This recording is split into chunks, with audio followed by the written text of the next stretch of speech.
Matthäus Kapitel 18. Zu selber Zeit kommen die Jünger Jesus fragen, wer ist denn der Größte in der neuen Welt? Und er ruft an ein Kind und stellt es mitten unter sie an und sagt, glaubt mir, wenn ihr nicht umkehrt und werdet wie die Kind, so kommt ihr nie in die neue Welt. Wer selber so klein ansteht wie das Kind, der ist der Größte in der neuen Welt. Und wer ein solches Kind in meinem Auftrag aufnimmt, nimmt mich auf.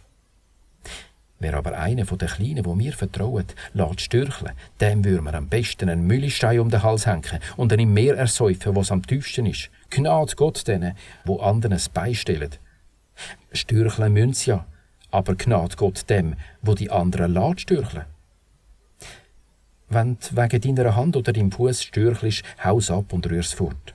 Es ist besser für dich, lahm und als Krüppel ins künftige Leben zu gehen, als dass man die mit beiden Händen und beiden Füßen in die Feuerhöhle rühre.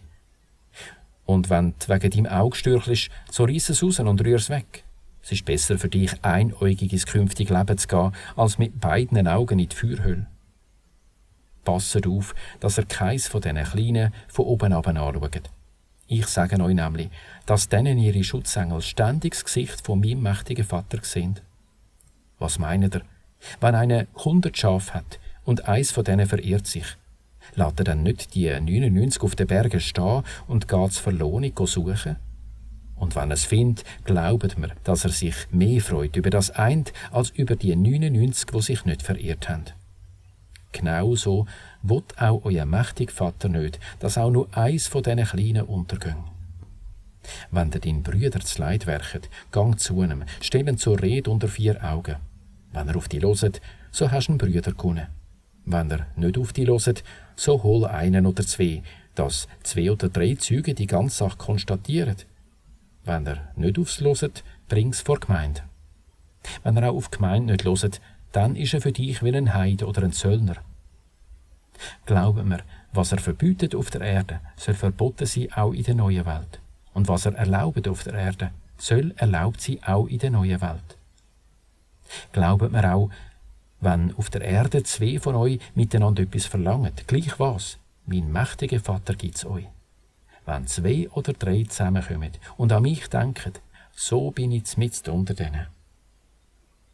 Dann geht der Petrus zu ihm und fragt ihn, Meister, wie manchmal darf man meinem Bruder etwas Böses tun und ich ihm durchlassen? Langet bis 7 Mal? Der Jesus sagt ihm, ich sage dir nicht 7 Mal, sondern 77 Mal. Drum gleicht die neue Welt einem menschlichen König, der abrechnen mit seinen Beamten. Zuerst führen sie ihm zum Abrechnen einen Schuldner von 1000 Talent vor. Weil er nicht zahlen kann, befiehlt der König, man soll ihn verkaufen als Sklave und seine Frau und Kind und sein ganzes Hab und Gut und die Schuld aus dem Erlös zahlen. Der Beamte fällt vor ihm auf die Knie und sagt, «Hab noch ein bisschen Geduld mit mir und ich zahle dir alles.»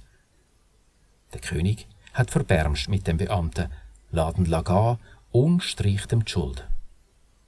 Beim Rausgehen trifft der Beamte einen von seinen Mitbeamten, der ihm 100 Denar schuldig ist. Und er packt ihn und nimmt ihn in den Schwitzkasten und sagt, «Zahl mir zurück, was du mir schuldig bist.»